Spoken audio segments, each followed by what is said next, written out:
we do think one of the biggest risks to the US economy is actually a falling stock market.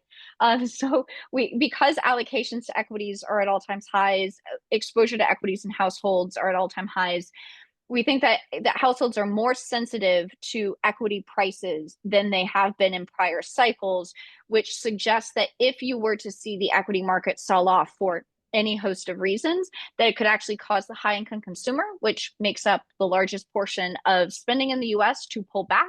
And thus you get a feedback loop mechanism where high income consumers pull back, consumer spending falls, you have higher unemployment, causes the equity market to fall further, et cetera. Like you get this negative feedback loop. That would be the bear case for 2025.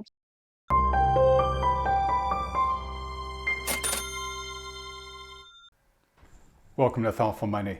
I'm its founder and your host, Adam Taggart. When today's guest was last on this program back in October, she advised investors to prepare for a more volatile year ahead in 2025, a year in which she predicted that, quote, the game would start to get harder. So far, with the major indices stuck bouncing up and down in a trading range, her prediction is looking pretty prescient. So now that we're 2 months into the new year and we've got more clarity around the new Trump administration and its policies, what does she see ahead for the markets? To find out, we're fortunate to welcome Cameron Dawson, Chief Investment Officer at NewEdge Wealth, back to the program today. Cameron, thanks so much for joining us today. Thank you for having me. Happy to be here. Hey, such a pleasure. Thank you. And I do want to let folks know your dance card has been very busy today, Cameron, and you rushed here from another media appearance. I very much appreciate you making the time to do this for us today. All right, Cameron. Well, look, as I said in the intro there's a lot that's new since the last time we talked, and certainly new administration, a whole bunch of new policies.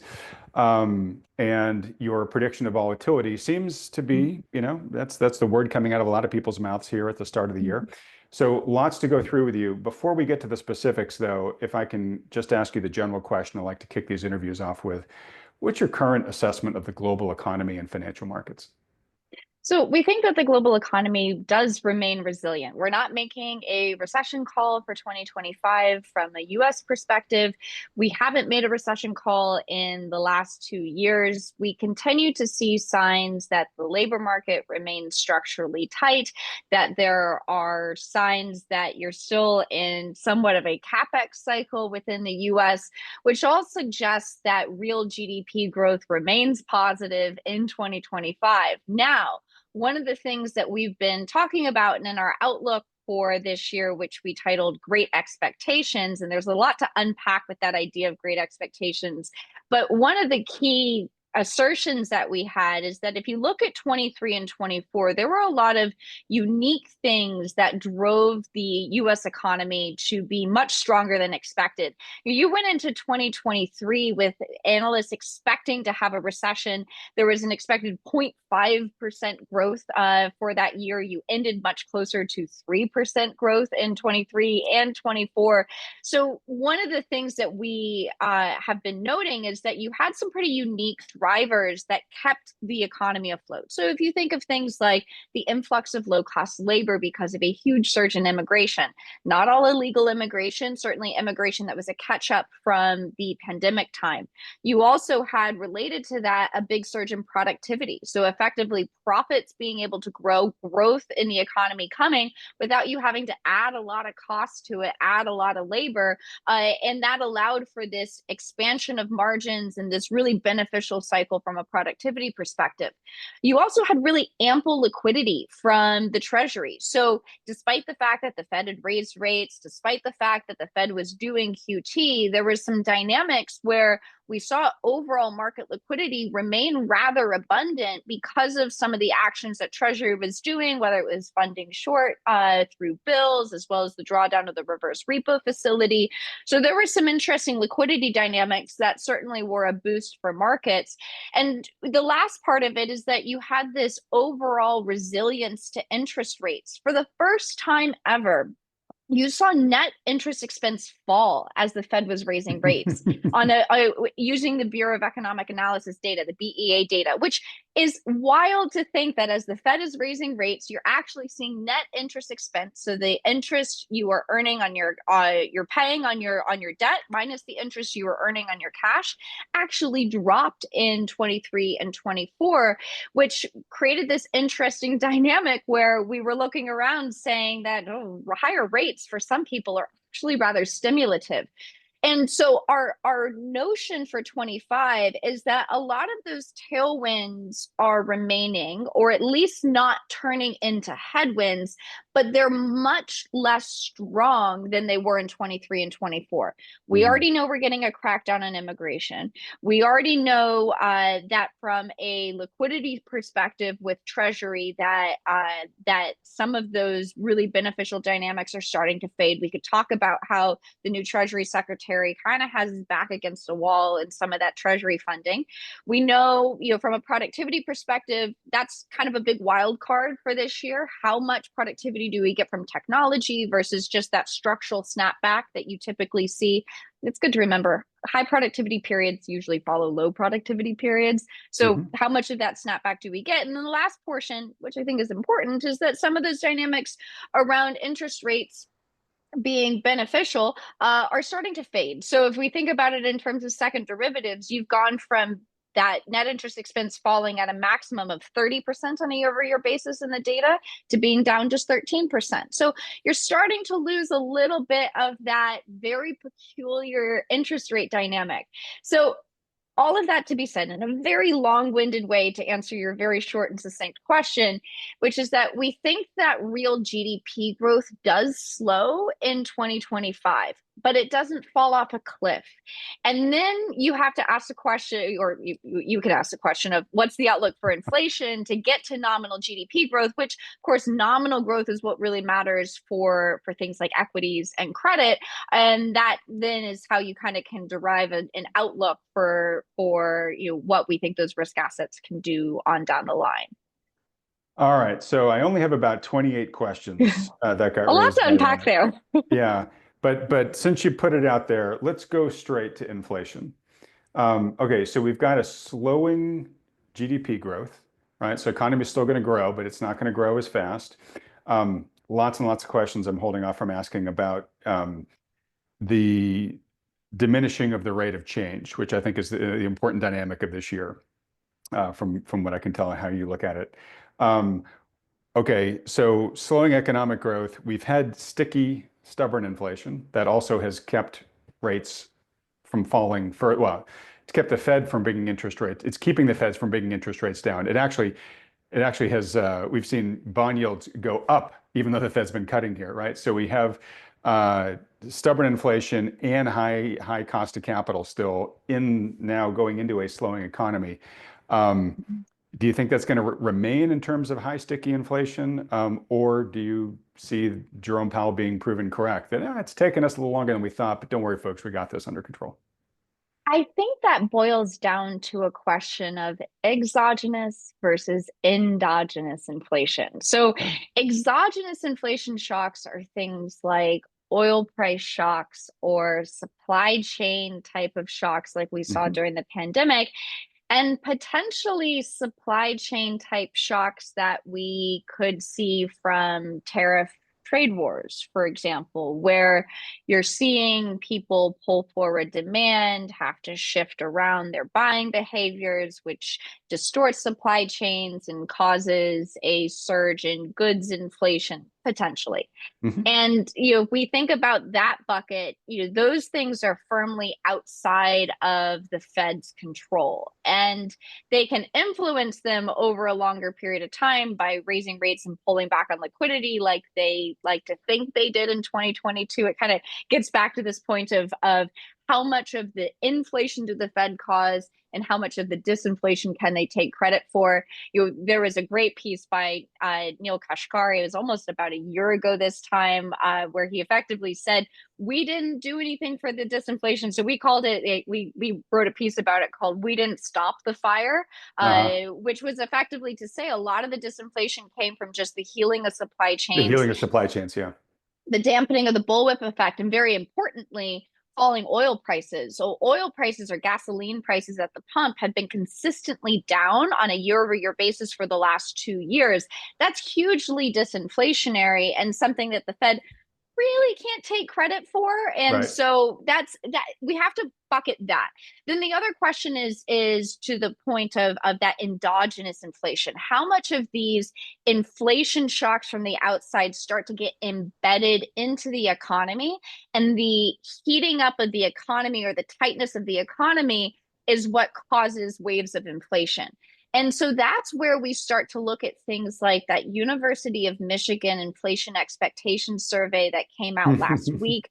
And that's, you have to take that data with a huge, big grain of salt because it's incredibly politically biased. You can Yep. break it down between Republicans and Democrats, and where Democrats back 9 months ago said, "Oh, inflation's not a problem." Now it's the worst problem ever, and the opposite for Republicans. So you take it with a big grain of salt. There's also very few people who are interviewed for it, so it's a small sample size. It's also highly correlated to gas prices up until recently.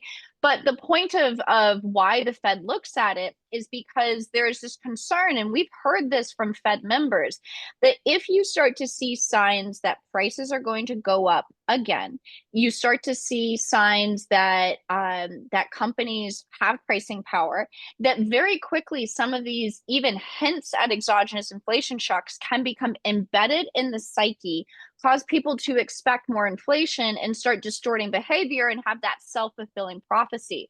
So if we think about then the big buckets of inflation and drivers within the US data, the first one would be those drivers that are related to wages. So we don't see wage growth, and Powell has come out and said this. Wage growth does not look to be a driver of inflation at this point. Right. Wage growth remains rather subdued. One of the best leading indicators for wage growth is quits, and Quits quits rate. Yep. quits still remain pretty subdued. So As it do doesn't, hiring rate. Hiring rate is low too. Yep. and that all loops together to say there's risk. If there's one area where there is really risk, is because of immigration and that dynamic. If you start restricting the labor force, could you see wage inflation start to come back? That's probably a 6 to 9 month watch item that we Mm-hmm. put in kind of our wild card list. The other aspect is rents, which of course we know is a big portion of core CPI and headline CPI, and that is structurally coming down just because of the big huge lag effects that you're seeing within that data. It's all imputed rents, but if you look at observable rents, certainly those have moderated. And the last piece is oil prices, and oil prices have not run away from us, remain firmly in a downtrend. So watch wages, rents seem okay, watch oil prices as an exogenous shock. All of that to say is, like, inflation is likely going to remain stickier than what the Fed would like it to be, but we're not seeing signs yet that it's about to make a second peak and we're going to have a double wave. But again, exogenous shocks can happen. Tariffs, trade war, all of these things could take an exogenous issue and turn it into an endogenous one, because we're starting from a level of being scarred by the past inflation episode, and B, having still a fairly tight economy with a fairly tight labor market. Okay. So I don't hear you ringing the warning bell of stagflation, right? That economy is going to really slow, but inflation's going to, take off from here. But Tariffs could maybe, be staggy. Tariffs could be a right. staggy What you're kind saying, of driver. there's a wild card out there on a lot of these things that could change Yeah. it, right? But kind of baseline, and again, correct me if I'm wrong, maybe we call this sort of like super mild stagflation, right? Where Yeah. we're above the Fed's target, right? But not that far ahead of it, and the economy is still growing, but it's slowly getting slower. Um, so, okay, if we assume that that's the case for the rest of this year, and if you think something different, again, let me know. But okay, so that doesn't sound too terrible. But then we have bond yields. Right? The Fed, the Fed can't really cut into that, right? And the market's already, it's amazing to me how far the market's gone from expecting the Fed to give us like zillions of rate cuts to now, what, one at the end of the year? you know, uh, One in 18 months one in eight, sorry, well, now. you're right, one in 18 months, one at the end of next year, Yeah. right? Yeah. Yeah. Um, so, the Fed can't be of much help, at least in the near term, on bringing rates down anymore. They're going to keep doing QT, at least for the time being. And the bond market is saying, "I'm not loving this." And, it's been demanding a higher yields for this. So even if they stay where they are, we're going to have kind of higher for longer cost of Mhm. capital. So when you munge those two together, kind of, stagflation, ultralight, plus higher for longer bond yields, what are you expecting to see in the economy as an implication of those? I think that is the most important question that very few people are willing to ask, which is, so our view for the last 2 years has been the neutral rate is higher. And we have like been shouting, neutral rate is Mhm. higher. There is no way in a world of falling net interest expense that you can argue that that interest rates are having the same effect on the economy that they have had in prior cycles. Because we've had these discussions about, the point of, for example, in 2005, 65% of mortgages were floating rate mortgages, whereas 65% of mortgages were fixed rate. Fixed rates. Yep. 95% of mortgages in 2022 were fixed rate. 95%. So you just didn't have that same kind of sensitivity in household balance sheets, knowing that mortgages are the largest portion of household debt. Very similar dynamics within corporate debt. So we've been of the mindset that the Fed, thinking that the neutral rate was the same as it was in the prior cycle, was just simply wrong because it wasn't supported by the evidence. You cannot tell me that you are tight and restrictive when the entire time that you are tight and restrictive, the US economy is growing at above trend and surprising to the upside. You can't tell me that you're tight and restrictive when financial conditions are as easy as they are. So our view has been that the Fed is just not as tight as they think that they are. And that's been a great thing for risk assets. And the question is how much of this, stickiness of inflation is a function of that. And I don't know. I mean, I think that's a really interesting debate. But here's where it gets back to the answer and point of your question, which is that at what point, though, do interest rates at these levels actually start to become restrictive? Mhm. And we do know that some of the debt from the pandemic era is starting to roll off. It's 2025. A This lot was of my debt next has question, so keep going. Yeah. Yeah, a lot of debt has that 5-year maturity. Now, a lot of high grade, investment grade corporate debt was able to be raised at 30, 40, 50 years back in 2020 and 2021 during those ultra loose markets. So that has no maturity wall for it. But you're starting to see an uptick in the maturities for low grade debt, which tend to have a 5 to 7 year maturity average. And so you're seeing this uptick, and then it gets even bigger in 26 and even bigger in 27. So in a world where the Fed has its back against a corner to with interest with inflation remaining stickier, can't cut maybe as much as they want, we do think that eventually rates where they are will start to weigh on economic growth. And that as you start to see this refinancing, as the notion of survive to 25, that was a lot of that was a very popular phrase amongst borrowers in 2024. Let's just survive to 25 because Uncle Pal is going to bail us out. If that doesn't start to happen, we actually think that that's the moment where it's sort of like the boy who cried wolf. Nobody cares. Like nobody's worried about recession anymore. Nobody's worried about balance sheet risks anymore. People start to look around and be like, "Oh wait, all these low grade borrowers that were borrowing at floating rates, it wasn't a problem because nominal growth was so high and you had your strong top line revenue growth, so you're borrowing in yes, you're paying more on your interest rates, but because your profits are strong, it looks okay. That if profit growth starts to slow and you see rates stay higher and stickier, that's kind of that moment where growth could slow in that environment.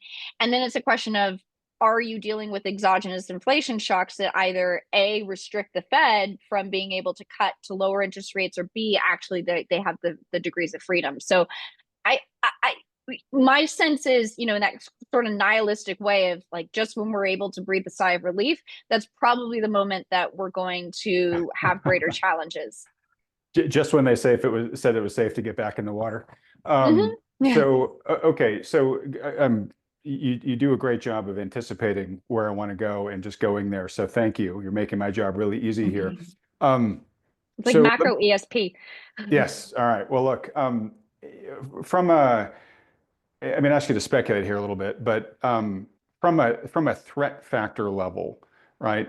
Low, medium, high, as you look over the next 18 months, right? Uh, this corporate debt re-rating and the bite that it's going to have on the economy, what kind of factor do you give that? Still pretty low. It's because you have such a big cohort of corporate debt that has been termed out. It is enough to cause some disruption and strain that maybe that's the trigger that causes a bit of an uptick in unemployment, where you see companies have to make tough decisions Yep. because of this refinancing.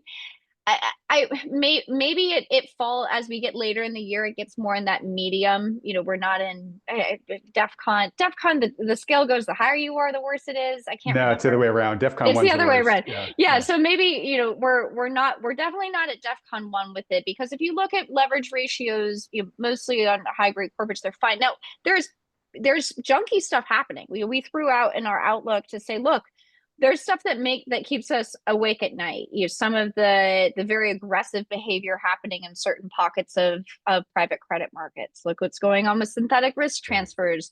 There are things that suggest that we are sowing the seeds of the next credit crisis, but I do not believe that we are on the precipice. And of course, this is going to be famous last words. We're going to wake up. We're going to have another SVB just because I'm saying this. But I don't think that we're on the precipice of some big systemic debt crisis at this time. However, the longer the longer spreads remain tight, the longer liquidity remains abundant, the sillier people will get. And the sillier they get, that's when you start creating the scenarios of having more bigger debt issues. When I say S&P Global publishes data, you can just Google it, say like high yield maturities, and you'll see a chart that shows you, and I'll send you the chart, that shows you 25 steps up, 26 is a lot, and 27 gets even larger. So it looks like, at least from this maturity standpoint, on high yield debt, that it's not a 25 problem, but even if it's not a 25 problem, we'll be pricing it in through the course of 25 if it starts to hit in 26. One last point. This is why you continue to see small caps to struggle. Small caps are kind of ground zero for all of this debt Hmm. refinancing. They have more floating rate debt.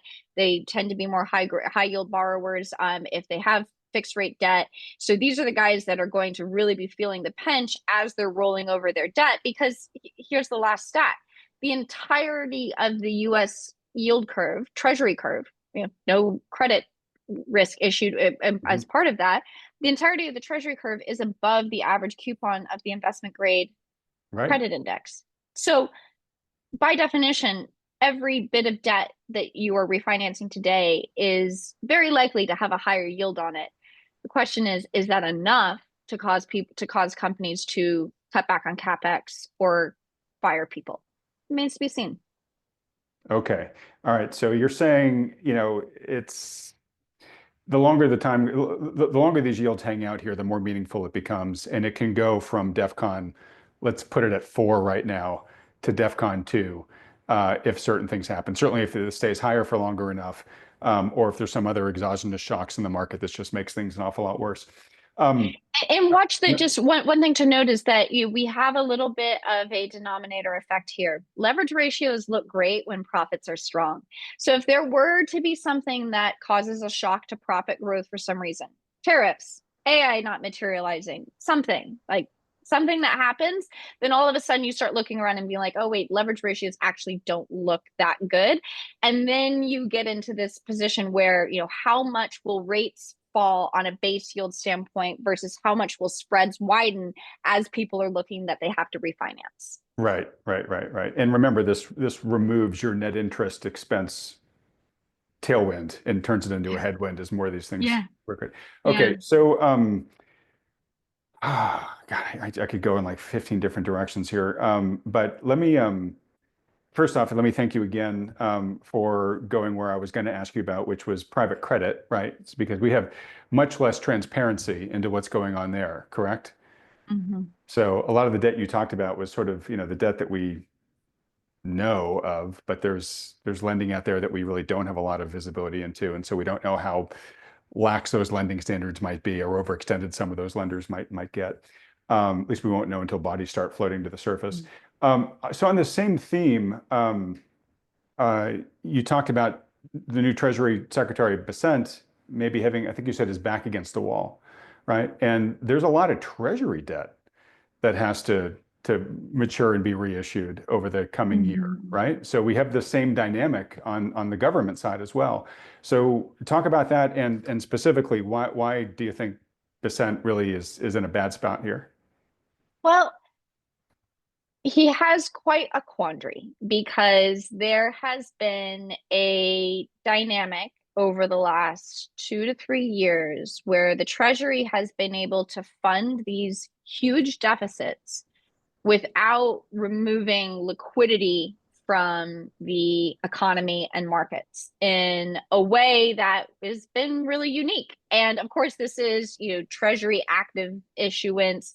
Steve Mirren and Nouriel Roubini, who have coined that term of effectively saying by issuing so many bills at the short end of the curve, it kept money within the financial system that didn't cause you to see liquidity get drained and didn't cause a spike in coupon bonds or longer term bonds that would normally happen as you're seeing such big financing needs, that effectively kept overall financial conditions a lot easier. So what you've seen is that you've gone from a high teens level of bills as a percentage of treasuries outstanding to now about 22% of of treasuries outstanding coming from bills, which means that those roll over very quickly. And maybe there was an implicit bet by Treasury former Treasury Secretary Yellen that, hey, we can do this because the Fed's going to be cutting rates, and so as we roll over that debt, it's going to come in at lower yields, and so we're going to be able to get in control of our interest expense on that basis. But if you look at the charts of interest expense as a percentage of federal outlays or just overall interest expense, it is a hockey stick higher. Absolutely. And so you've certainly seen interest expense start to weigh on the ability to spend in other areas, which, now at over $1 trillion, it's greater than defense spending, for example. So that becomes a constraint. But the problem is how much is within Treasury's control to necessarily influence those interest rates. They might say that they want rates lower, but that doesn't mean that they can control that. And of course, you've seen this dynamic where over the last couple of weeks, where Besant and Trump have talked about saying that no, no, no, we don't want the Fed to cut. We want the long end of the yield curve to be lower. And how do And you, they said we'll take charge of bringing the 10-year rate down. How, I mean, is that just empty bluster? I don't know. Maybe they put somebody, maybe they could nominate a shadow Fed secretary who says, like, we're going to do a lot of QE because we need to fund the deficit. Look, have everything on your bingo card for the next year. Like that is the lesson. What other things could they do? They're saying that they can accomplish this through spending cuts. Yes, you have seen some really shock and awe kind of shutdowns of different departments and areas for spending cuts, but this is just barely scratching the surface of these massive deficits. So it's unlikely that they can be as effective on spending cuts to really have the Treasury market say, oh no, deficits are going to be much better than expected. Yeah. There's potential, that, maybe if you have really, really strong economic growth that helps with tax receipts.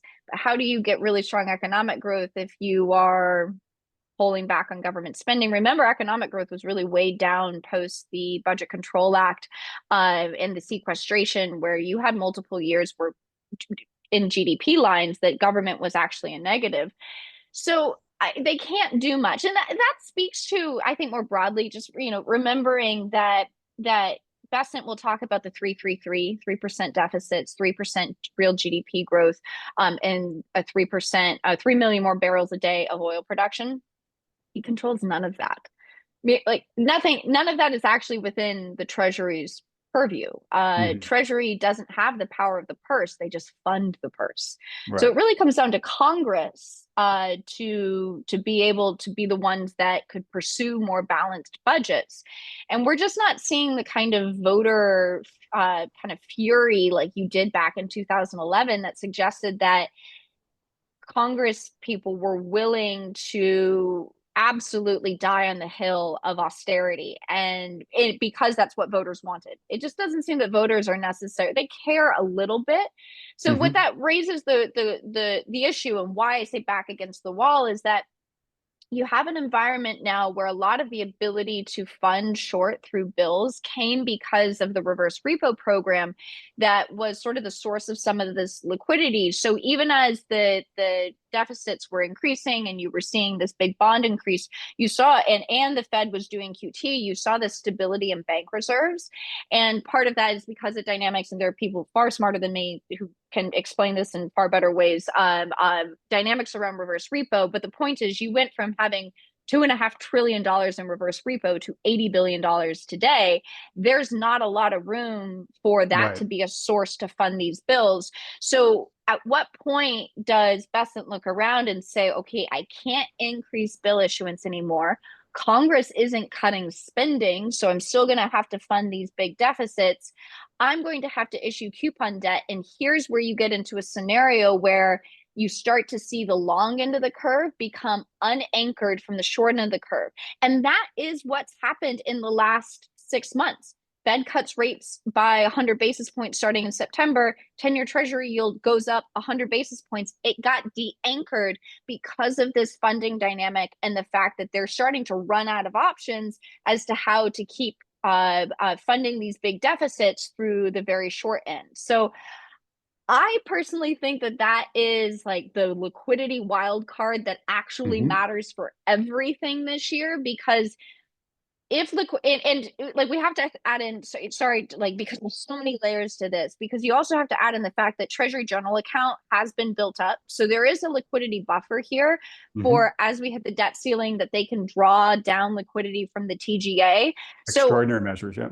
extraordinary measures, and so we have all of these dynamics that at some point, it may not be in the next 6 months because of the TGA, but at some point we are concerned that we wake up and we get a quarterly refunding announcement and they've already pulled out all the stops when it comes to the short end, and we find ourselves going, well, whoops. And then that is the scenario where 10-year Treasury yield goes up 5%. It's not our base case, like, but it's something we don't think we can ignore as a potential risk over the next 18 months. Okay. So let me push back on that base case for a second, if we can. So uh, let's start with liquidity, right? It's something we talk about a lot in this program. We've had a lot of liquidity specialists on, so much so some users have said, Adam, stop talking about liquidity so much. Um, but I don't know if you know folks like Michael Howell, who tracks this. That's kind of his big bag. But he, has said, like you, um, we had the Fed tightening, right? We had so ostensibly pumping the brakes. We had the fiscal side jamming the accelerator, right? It turns out maybe the Fed wasn't actually pumping the brakes nearly as much as we thought, because they were draining the reverse repo program. They were doing things like the bank term funding program and stuff like that. And so when you look at Michael's charts, the combined efforts of the Fed and the Treasury since end of 2022 have been net very stimulative, right? So Yeah, we've been yeah. thinking we've been in this tightening regime, but we really haven't been, right? Um, but that liquidity is starting to slow, or at least the rate of change of the liquidity is starting to slow. It might even just flatline for a while, right? But our reverse repo program facility is almost empty, like you Yeah. said, right? Treasury's kind of running out of, yeah, they could drained the TGA for a little bit, but they don't have as much as they had before during Yellen's. So a lot of this liquidity stuff is kind of starting to peter out. And Yeah. not to make it all about Michael, but he tracks these liquidity cycles. He thinks that the cycle will actually hit its apex at the end of this year and then be a multi-year contractionary cycle, which, is going to make the sledding even tougher, right? But like you, as you said too, it's like throwing a ball up in the air. The impulse slows as you get near the peak. So even if liquidity continues to rise throughout 2025, it's going to be doing much more slowly as it goes. And so it's going to be giving much, much less of a tailwind than it has, right? So you've got that going on liquidity. You've got deficits, which has been the fiscal way of pumping a bunch of liquidity in. Mm-hmm. Yes, there's a newfound sort of sense of austerity, but like you said, right now they're kind of dealing around the edges, right? They're not dealing with the big icebergs of spending. And unlikely that we're going to see massive shavings off of the deficit, at least this year, right? So let's just say deficit spend, let's even just say it slows, right? Or just flatlines. But again, it's not growing the way that it was and adding the tailwind that rising deficit spending was. We've got GDP slowing, as you said earlier. Now we do have Doge, right? I mean, we do have things that are looking that might lop off more than we think. But again, it's all about let's try to get the deficit down. And even if it doesn't grow, like I said, even just flat lines, that removes the tailwind. You have all that together, and it's hard not to think like, all right, you've just removed all the wind from the sails of what's been driving the economy and certainly what's been goosing asset prices. Then you add in there the potential wild cards. Well, maybe we really get into a big tit for tat tariff war, right? Maybe all this stuff causes the long end of the bond yield curve to become untethered and bond yields start running away from us, right? You and I could probably add an extra dozen factors to that list pretty quickly. So if that's not your base, if your base case isn't like, all right, things are going to get a little rocky here. Like, what is your base case and why is it your base case? Well, so it's interesting because I think that those are all significant risks as we get later in the year, but not necessarily today. And the Yeah. timing of those risks become a challenge. And if our base case for equities is for 2025 is a wide choppy range, we are unwilling to say that in this environment of the fading second derivative of a liquidity tailwind, that outside of going into a true euphoria kind of emotional chasing bubble for stocks, that you can continue to see valuations rise. So if you look at a lot of consensus estimates that had 66, 67, 7,000 on the S&P 500 for 2025, what they have extrapolated in getting to those targets is, of course, a continued rise and climb in valuations. And that valuations would go, if you go to 7,000, you're effectively trading at 25 times earnings on 2025 numbers. And you would be assuming that the liquidity environment, that implicitly assumes that the liquidity environment remains very, very abundant. And we're not willing to make that assumption. So what we're calling for is to say, look, you can have rallies over the course of the year because earnings in the near term can remain resilient. You can have excitement around productivity and around animal spirits that come with hope for like an M&A boom and all of that stuff. And that rally can get you so far, but it cannot come or be sustained with further multiple expansion. And because you're already starting from such a high valuation level as it stands, you are extraordinarily prone to downside shocks because you have zero wiggle room to be able to absorb it. So we think that you get a year that looks like 2015 or 2018, where you sideways chop through the year. Earnings didn't necessarily fall off a cliff, but liquidity did tighten in both of those years. There were economic challenges in each of those years. 2018 was the start of that trade war. 2015, you had the industrial recession. So you had some things that were good enough to spook people to take some risk off the table. And you effectively ended the year where you began And the upside of that is that you grew into heftier multiples and set up for good returns in 16, set up good returns in 19. Uh, but of course, 16 is unique because like the Fed wasn't raising rates as it said it would. It was actually injecting liquidity. 2019, the Fed was cutting rates. Hmm. So, there's a lot of reasons that we think that investors should not be as complacent as consensus is would lead them to believe that they should be. Um, and so, but we're not yet saying run for the hills because we're not making a recession call. And we think you actually have to have a growth scare, but a liquidity scare can morph into a growth scare, a Hmm. 100%. So I think over the course of the year, you're going to have opportunities and volatility where as long as we see, okay, yes, it's a liquidity scare, but it's not showing up in things like credit spreads, for example, in a meaningful way. That kind of weakness is viable. But it's a tough one because you know that there's these looming risks out there, but you don't know when they're going to hit and if there's going to be something else that, like, if you had just said, look, the Fed's going to do all this QT and raise interest rates, you wouldn't say meme stocks are going to make new highs and that we only have 1 year of a bear market. You would have said, no, that's going to be prolonged and you're going to have a recession.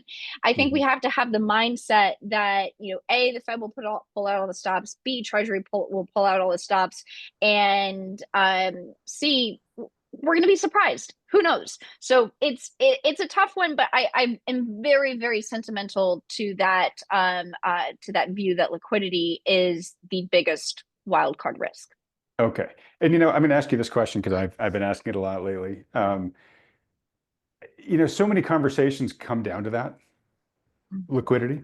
Mm-hmm. Why do we not have some sort of universal tracking measurement of liquidity? That is the chart on the top of the Wall Street Journal, the top of Yahoo Finance, the starting page of Bloomberg, right? If it literally is potentially that important, why don't we have some sort of standardized measurement of it that we all watch?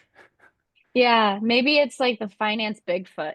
We all have our own interpretation of what it is. We've had sightings of it. People say, "No, I know what true liquidity is." There are a lot of people who have tried to hone in on it and say, "Okay, well, this is how we're going to measure liquidity." And then it has this great correlation to stock prices or valuations over the last 2 years, and it's so predictive.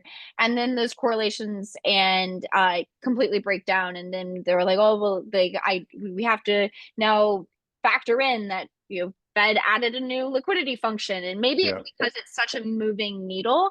And the other part of it is that people who use narrow definitions of liquidity over the last 2 years, like M2 growth, for example, were led horribly astray simply because it didn't capture what was going on in other ways to measure liquidity. It's a stock versus a flow as well, kind of discussion of how much liquidity do you have sloshing around today? Does the second derivative rate of change matter? All of these things that I don't think that we have fully appreciated the complexity of it, or we obviously appreciate the complexity of it, but we haven't certainly solved it. And maybe that's something that those other thoughtful, smart minds can sort out. But I agree with you. I've seen some really good measures of liquidity that they put up charts to say, look how predictive it was, but obviously it's after it happened. Right. And so it's certainly a moving needle, and maybe it's because the components of liquidity change so much. Okay. Maybe it's sort of a Heisenberg principle, right? You can measure it, but not know the trajectory, or vice versa, right? Or Mhm. the measuring of it change, whatever. But it just seems that so many things come down to the end of the day where people are like, no, well, it's because liquidity, right? And maybe just like we have several different major stock indices we look at, we've got several different liquidity charts, and people, monitor them collectively.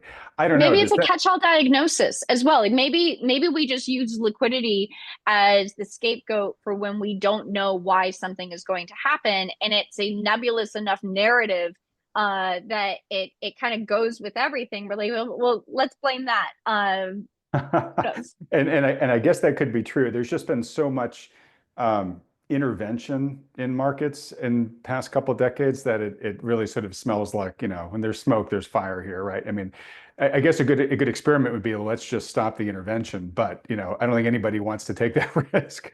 Yeah, pull the life support off. I mean, but even so, take for example something that's related to liquidity, like investor leverage. And if you look at something like the FINRA margin loan data, so margin by individual investors reported on through FINRA, it has always in prior cycles been a really good indicator of market peaks. And the reason is because as the market is starting to peak, usually the weakest parts of it are starting to peel off. Mhm. And that oftentimes is starting to hit retail accounts where they're starting to see, ooh, I have a lot of leverage, I have margins, and Yeah, I'm getting I margin called overextended on these. myself. Yeah. I overextended myself. So what you see is that margin debt will typically peak before the market does.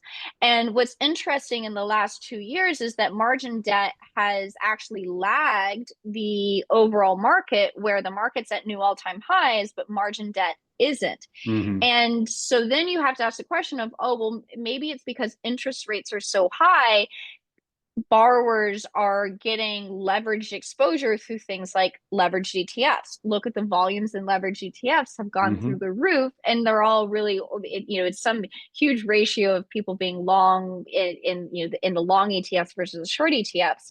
So maybe that's one of the reasons why that metric isn't as helpful anymore, as well as things like zero data expiration options. You're getting your leveraged exposure, but through a different way. So that it speaks to one of the things that is our core thesis from 24. We called it the strange landing. We, instead of a hard or soft landing, we're saying we're having a strange landing. And the whole thesis behind it is that all of the indicators that you thought you could rely on in the past, all of the economic red or green flags that were fantastically helpful in helping you call the cycle, have been completely distorted. The relationships have almost entirely been broken down in ways that we are in a new regime. And so anytime somebody says, oh, this is doing this, so this means it's definitely going to happen, it's not going to work. And so look no further than the 10-2 curve, the Treasury yield curve. Everybody was saying, oh, well, of course, we're going to have a recession because of that. It's certainly indicative of it. But to your point, intervention definitely starts to take these metrics that we so relied upon in the past and distorts them. So I think we have to live in a world where just because it worked in prior cycles doesn't mean it's going to work again. And any indicator deserves a huge grain of salt. Okay. I've got two other questions for you, beyond the one I'm about to ask you. And just to let you get your brain thinking of them. One's going to be just, what is your general assessment of the Trump administration's new economic policies as best we know them right now? In other words, do they make you, with what you know right now, net bullish, more net bullish or more net bearish on the economy? And then the second one's just going to be very quickly getting your thoughts about just AI, given especially the DeepSeek surprise, and where that complex is going, and how much of the market it now makes up. Before I get to those two, I'm going to just pull up my normal, so what question from the end of the argument, at the end of the interview, because I think it makes sense here, which is, okay, so we've got this stagflation, ultralight, higher for longer cost of capital environment ahead of us, with these risks that we've laid out here. And I think the key thing I've taken from you is, as long as the longer the status quo maintains, the more vulnerable the system becomes. You're nodding as I'm saying this. Okay.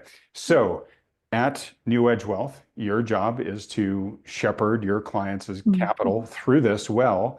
How are you guys allocating? How are you thinking about, positioning for this year? Yeah, so we're sticking, if we think of it from the major asset classes, we are sticking with our high quality positioning within the equities. So we saw a junk rally at the end of 2024. We said, don't chase it. This is not the time to be adding really juicy beta to portfolios.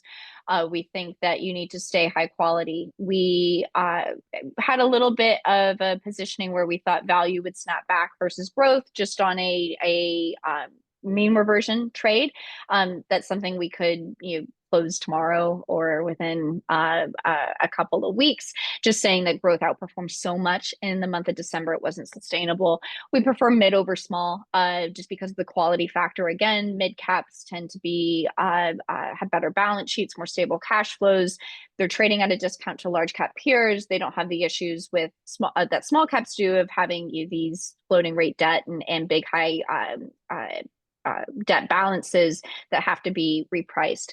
Within fixed income, we're cautious on high yield because spreads are so very tight. But of course, it's been the best performing part of the credit market. So we're willing to take some credit risk, but we want to remain high quality in that aspect as well. We think yields are going to trade in a range over the course of the year, very similar to 2024, where it was 150 basis point range, which just means that you have to be patient slash opportunistic. If yields back up, it's a great time to maybe extend a little bit of duration. If you see a big rally in yields, meaning a big rally in bonds or a drop in yields on some kind of flight to safety kind of trade, definitely a time to be patient. If you're sub 4% and with a low 3 handle on yields, depending on the environment that we probably, given all the fiscal stuff we've talked about, probably not a good time to buy at that point. Then it comes to one of our big pursuits for 2025 is that we do think we're in a world of lower forward returns for equities and credit, so risk assets overall. And that's leading us to want to focus on assets that are uncorrelated. And that's hard to find in traditional asset markets. And it's one of the reasons why we do a lot of work within alternatives. And we're doing, in an uncorrelated strategy, everything from litigation finance to water rights to employee retention tax credit, like all these things that do not care what the S&P 500 is doing, do not care what Jay Powell is doing at the Fed. And so, those kinds of things are harder, of course, to access, and we're trying to structure them in very thoughtful ways. But we also think that a lot of our investors are probably underallocated to things like infrastructure. So infrastructure is something that 9 to 12% types of returns didn't look all exciting when the NASDAQ is giving you 20, 30% year after year after year. But infrastructure, it's not wholly uncorrelated to the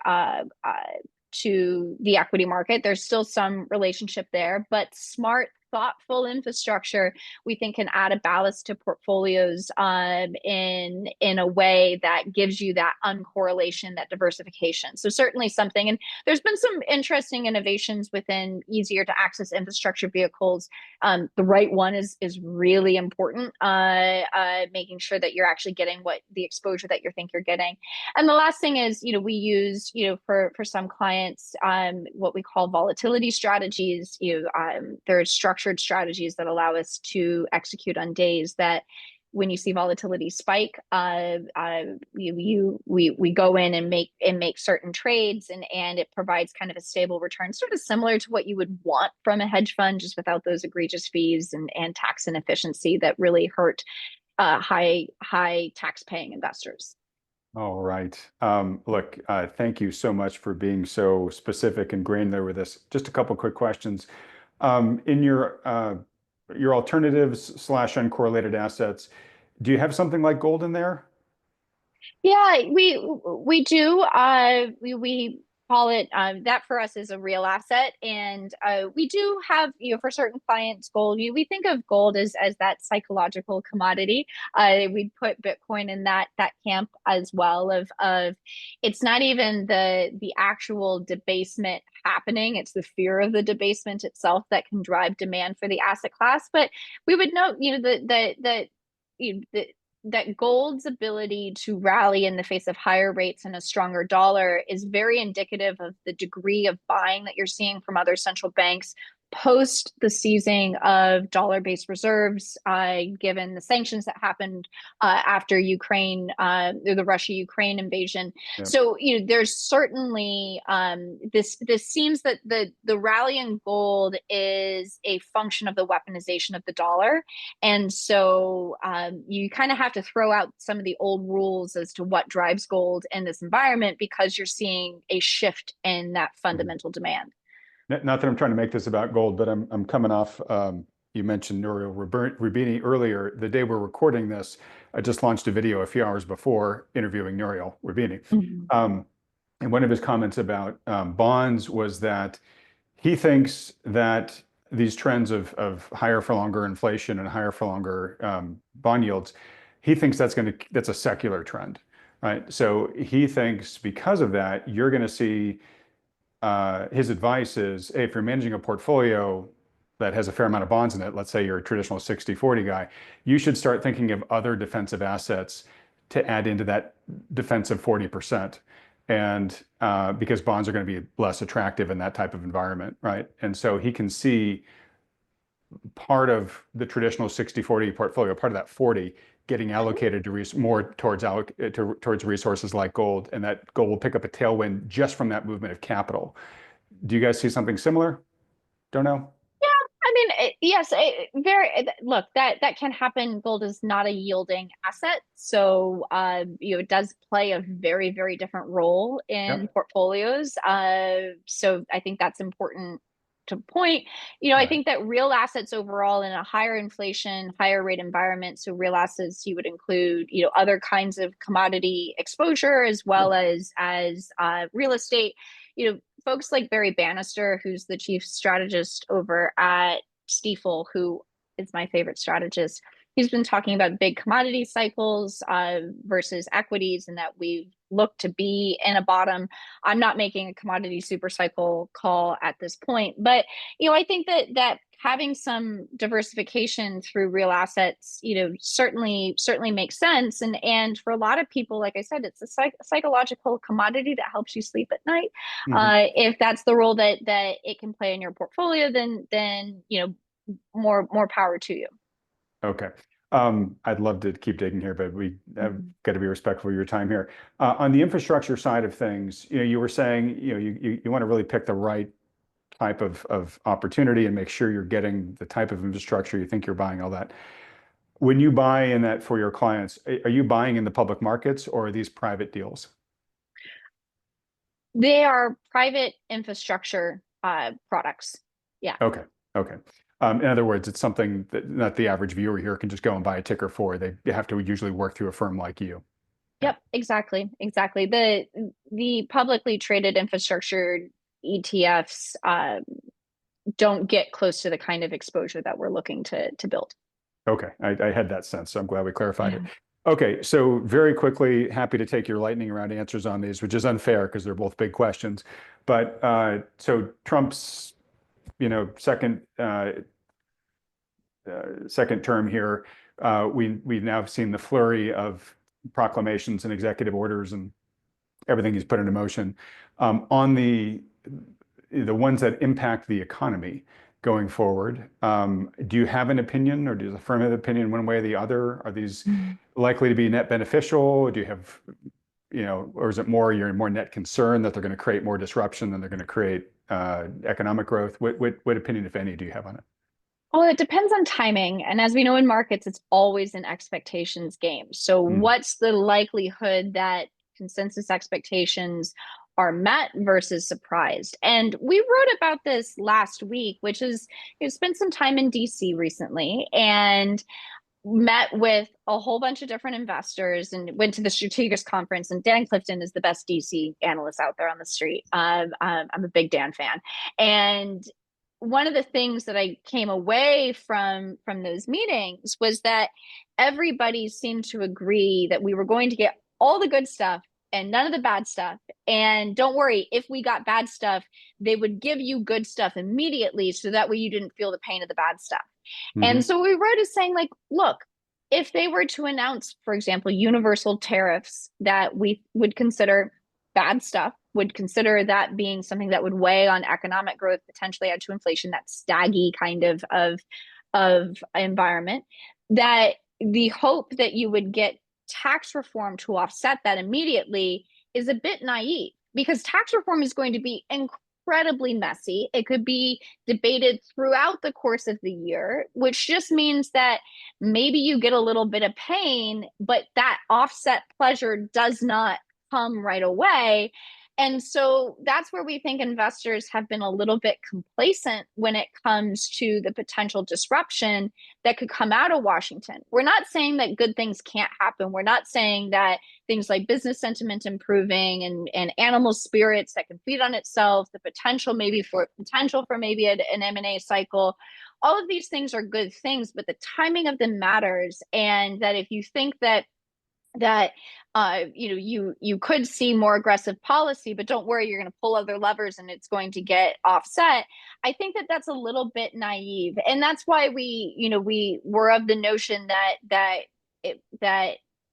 DC is definitely a source of volatility and can deliver good things, but don't go on thinking that it won't do anything bad.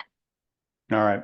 Let me just ask you this. So the thing that I hear, the theme I hear woven in all your comments here is volatility and uncertainty, right? Mm-hmm.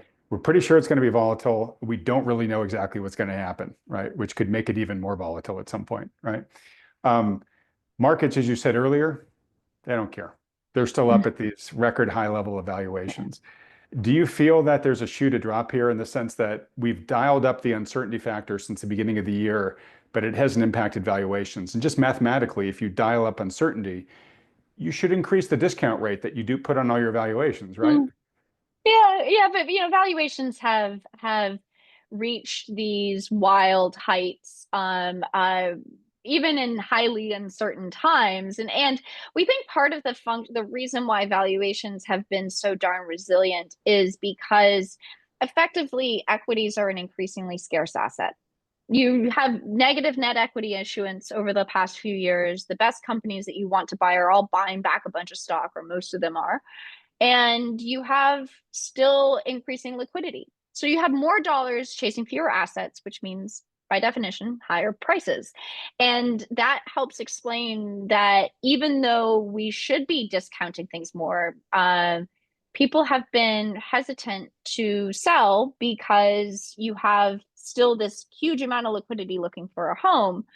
So look, the thing that surprised me the most over the last year has been the degree of multiple expansion. Yeah. And what I'm still not willing to do is expect that multiples can move any higher. But multiples don't fall just because they're high. Multiples need a catalyst. And that's where I think the catalyst can't just be like we've run out of steam on vibes. Usually there's something that spooks people that say, ooh, I have too much risk, I need to pull back. And oftentimes that's a black swan of some sort. It can be small, but something that gets people to reassess their risk. One last thing on this topic, which is that we do think one of the biggest risks to the U.S. economy is actually a falling stock market. So because allocations to equities are at all-time highs, exposure to equities in households are at all-time highs. We think that households are more sensitive to equity prices than they have been in prior cycles, which suggests that if you were to see the equity market sell off for any host of reasons, that it could actually cause the high income consumer, which makes up the largest portion of spending in the US, to pull back. And thus you get a feedback loop mechanism where high income consumers pull back, consumer spending falls, you have higher unemployment, causes the equity market to fall further, et cetera. Like you get this negative feedback loop. That would be the bear case for 2025. So, we watch that as a risk, that a little bit of weakness turns into a lot of weakness as a potential. But to get to that point where people stop pulling back on spending, you need to see a protracted and deep bear. Something bad needs to happen, yeah, to break sentiment for that to happen. Totally agree. And I've had a lot of recent guests on this channel say that the economy used to be the dog that wagged the market tail, and that's a different reality now. The market, yeah. the financial markets actually now wag the economy, and that what you're saying, I think they would line up behind. Yeah.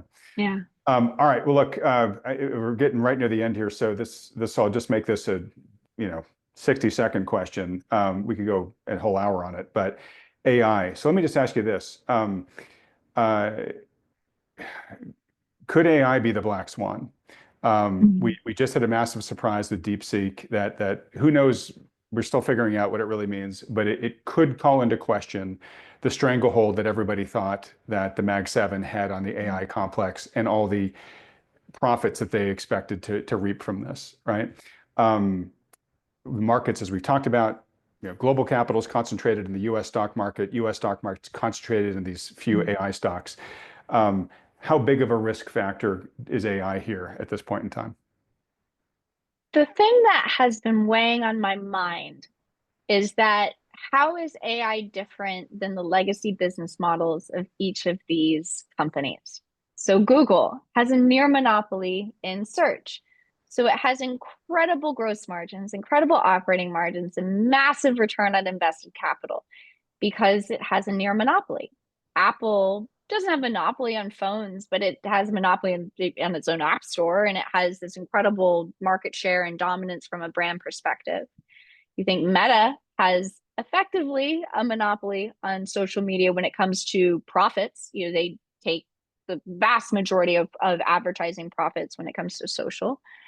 And you go on down the line of the fact that you have these businesses that have 3x the free cash flow margins of the market and super normal profits. If you were to go back to, CFA level one, super normal profits.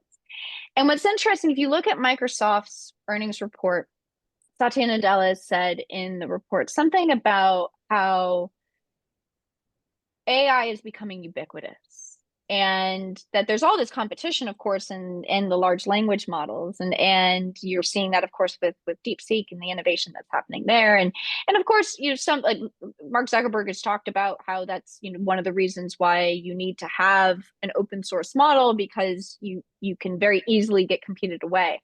What's most interesting to me is that if you're going to do an extraordinary amount of capex, which is kind of unprecedented for how much you've typically spent, it's Amazon and Tesla, that's a little bit different because they're much more capital intensive businesses, but an extraordinary amount of capex to now fund a business that is not a monopoly anymore. It's a table stakes. It's a must have. There's so many competitors, on these large language models, that I don't think that the return on invested capital that they're going to get from this incremental capex is as high as their legacy businesses. And if that's the case, then you should put a lower multiple on the returns, on the profits that you get from AI in a like a funny way. Like, obviously it's sexy now, but just on a return perspective, it could be lower. And thus, that's when eventually you would have the company, the shareholders look around and be like, don't spend so much money on this because it's diluting your returns, because spend money on your legacy businesses where you have monopolies. And they'll say, well, no, we have to spend money on this because our monopolies will get disrupted. So I do think that there is the potential that the CapEx cycle for AI directly could peak in 2025. It doesn't mean that there's not a huge amount of spending to happen. We've spent lots of time with infrastructure players within data centers. We've spent lots of time with real estate players within data centers. So like, demand is unending. But at a certain point, that second derivative starts to slow. And that's kind of the theme of our discussions, like second derivatives matter in markets. So that's the question I would be asking.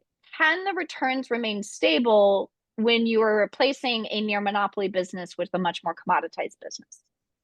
I wish we had started here because I'd love to spend an hour really digging into this. Fascinating way you look at it. And I guess all I can say is if the market starts to adopt your line of thinking here this year, then the conclusion is well, then these fantastical multiples that we've given these companies have to start coming down, right? Yeah.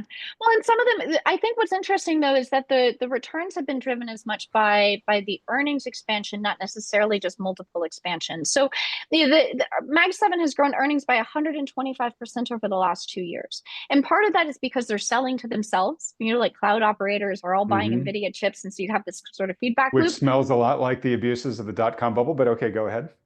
But if that growth starts to slow because all of a sudden people start saying, hey, well, we don't want you spending so much on CapEx because you're not getting a return on it, at the same time as those returns start to come through and they don't look as good as what's expected, that earnings growth slows, then yeah, that's a comeuppance for this market that I think that we have to be very aware could happen.